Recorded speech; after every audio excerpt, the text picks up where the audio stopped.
Всех приветствую. Видео из разряда элементарное. Как поменять магнит фазорегулятора на двигателе 2.0 TFSI и 1.8 TFSI, в принципе, без разницы. В моем случае проблема заключается в том, что появилось масло в разъеме. Думал, что подтекает прокладка, как-то туда попадает масло, но эту прокладку кольцевую поменял, ничего не изменилось. Чем это опасно? Тем, что масло может попасть по изоляции проводов в блок управления двигателем. Конечно, масло это изолятор, там ничего не замкнет, но все же это не очень хорошо. Какие еще бывают проблемы? Кто-то вот говорит, неоднократно читал, что бывают какие-то затупы, рывки при наборе скорости. У меня этого нет, меняю только из-за того, что вот масло появилось. Куплен Ина, 3,5-4 тысячи примерно стоит.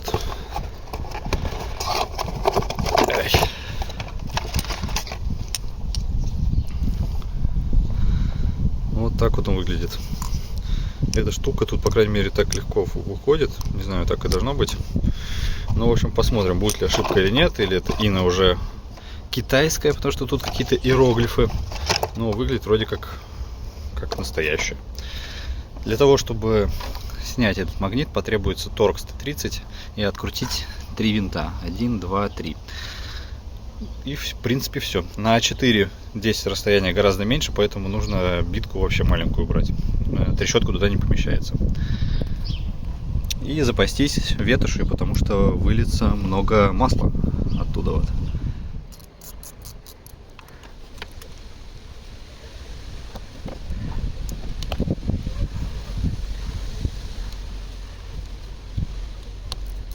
Кто-то говорит, что эти болты одноразовые, но они затягиваются 9 ньютонов, поэтому не знаю, у кого они могут вообще вытянуться.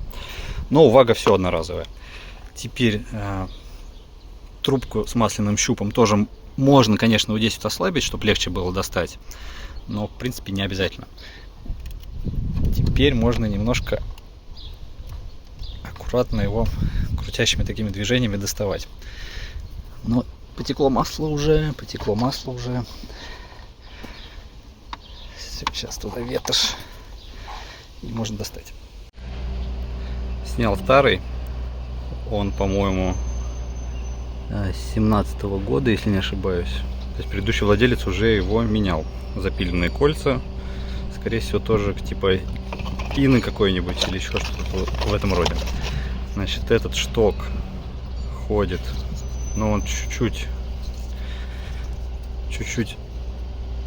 так вот его туда вставляешь, чувствуется сопротивление немножко, но потому что он, наверное, в масле.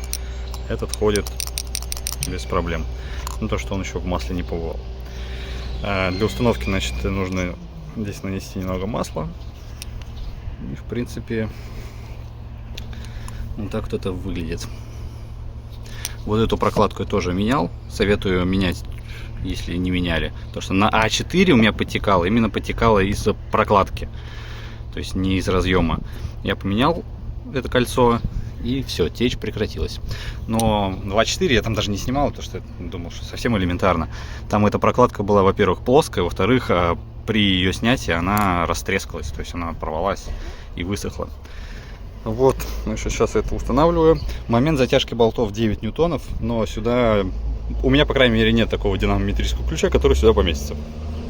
Поэтому затягивается от руки.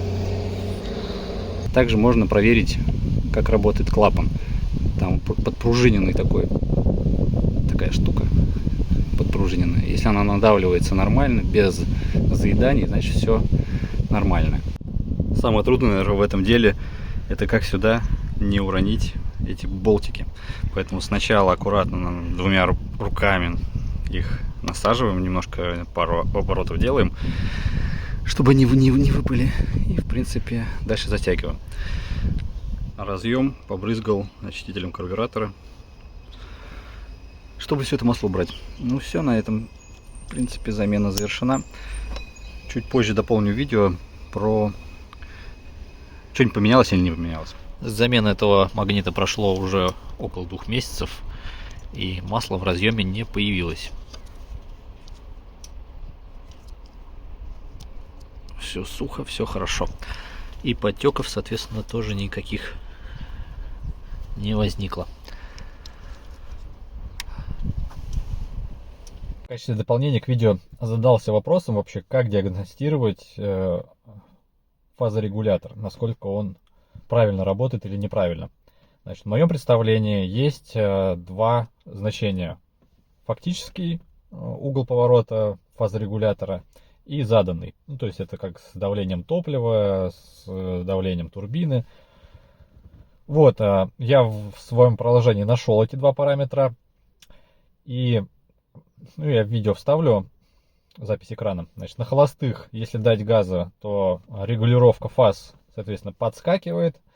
И параметр, который отношение номинального, ну, фактического значения к заданному, скачет не больше 1 градуса.